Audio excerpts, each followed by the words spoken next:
समस्त NIOS DLED साथियों का स्वागत है आपके अपने YouTube channel MKS teaching point में। साथियों, उत्तराखंड प्राथमिक शिक्षक भर्ती को लेकर के जो समस्त हमारे साथियों का इंतजार जारी है, उस परिपेक्ष में एक बहुत बड़ी इंफॉर्मेशन आ चुकी है जो खबर के माध्यम से स्पष्ट हो रही है।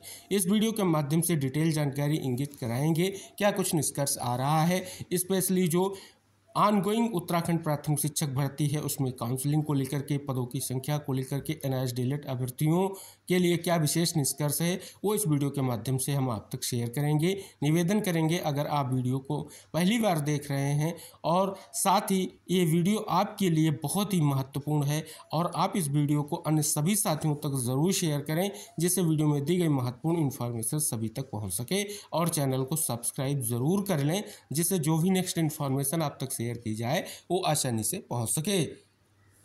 बहुत बड़ी इन्फॉर्मेशन आप सभी के समक्ष है कि विभिन्न स्कूलों में 2906 पदों के लिए 5 दौर की काउंसलिंग के बाद भी 882 पद रिक्त। दूरस्थ जनपद के दुर्गम विद्यालयों में मिली नियुक्ति पर नहीं कर रहे अभ्यर्थी ज्वाइनिंग। 882 पदों पर नहीं करवा पा रहे काउंसलिंग। प्रारंभिक शिक्षा निदेशालय बेसिक शिक्षकों के रिक्त 882 पदों के लिए राज्य स्तरीय काउंसलिंग का फार्मूला तय नहीं कर पा रहा है, जबकि माध्यमिक शिक्षा निदेशालय ने अंतर मंडलीय 632 शिक्षकों का तबादला 31 जनवरी को पूरा कर लिया है।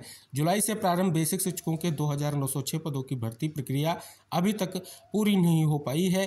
5 दौर की काउंसलिंग के बाद भी विभाग केवल 2124 पदों पर ही बेसिक शिक्षकों को नियुक्ति दे पाया है।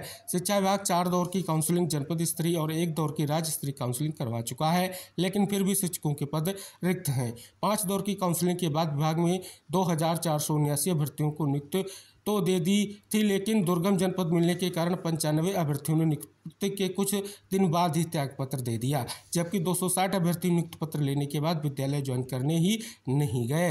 घटना के बाद केवल 2124 बेसिक शिक्षकों ने ही दुर्गम विद्यालयों में ज्वाइनिंग की। बीते 20 दिसंबर को आखिरी राज्य स्तरीय काउंसलिंग में 183 अभ्यर्थियों को 10 स्मृतों के रिक्त पदों के सापेक्ष चुन लिया गया था। इसके बाद निकाय चुनाव को लेकर के आचार संहिता लग गई थी, जिसमें भर्ती प्रक्रिया रुक गई। अभी तक केवल रुद्रप्रयाग, उत्तरकाशी व उधम सिंह नगर जनपदों में रिक्त पदों के सापेक्ष सभी पदों पर नियुक्ति हो चुकी है, जबकि शेष 10 जनपदों के दुर्गम विद्यालयों में नियुक्ति लेने को अभ्यर्थी तैयार नहीं है। प्रारंभिक शिक्षा निदेशालय ने जुलाई 2024 में रिक्त पदों पर भर्ती प्रक्रिया प्रारंभ की थी, लेकिन RK उनियाल 31 जनवरी 2025 को सेवानिवृत्त हो गए, जबकि उनसे पहले 30 दिसंबर 2024 को अपर निदेशक RL वर्मा भी सेवानिवृत्त हो चुके हैं।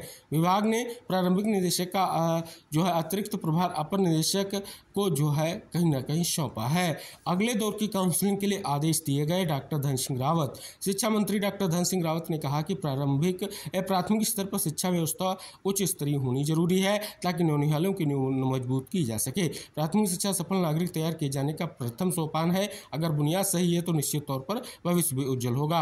राज्य सरकार ने प्रदेश की प्राथमिक शिक्षा के ढांचे को मजबूत करने के लिए कई निर्णय लिए हैं, जिनमें प्राथमिक शिक्षकों की नियुक्ति भी शामिल है। रिक्त पदों पर तुरंत अगले दौर की काउंसलिंग की तिथि निर्धारित करने के आदेश दिए गए हैं। तो आप देख रहे हैं स्पष्ट तौर पर 4 जिला स्तरीय और 1 राज्य स्तरीय काउंसलिंग प्रक्रिया हो चुकी है, यानी टोटल 5 काउंसलिंग प्रक्रिया संपन्न होने के बाद भी अभी 882 पद रिक्त हैं। ये हमारे उन प्रतीक्षारत NIOS DLED साथियों के लिए बहुत बड़ी खुशखबरी है, जिनका लगातार प्रयास जो है कोर्ट के माध्यम से जारी है कि उनको भी इस भर्ती में सम्मिलित किया जाए, क्योंकि 10 दिसंबर 2024 को जो सुप्रीम कोर्ट का फैसला आया है वो कहीं ना कहीं पूर्व से ही लागू हो रहा है कि जब से सुप्रीम कोर्ट का फैसला आया था 28/11/2023 को, उसी दिन से कहीं ना कहीं NIOS DLED अभ्यर्थी वैलिड हैं। तो ये ऑनगोइंग भर्ती है, उनको सम्मिलित किया जाए। इसके लिए उन्होंने हाई कोर्ट में भी याचिका फाइल की, सुनवाई हुई है, निष्कर्ष आपने जाना है। सुप्रीम कोर्ट में भी सुनवाई हुई, नोटिस हुई, निष्कर्ष जाना है। तो कहीं ना कहीं ये रिक्त जो पद हैं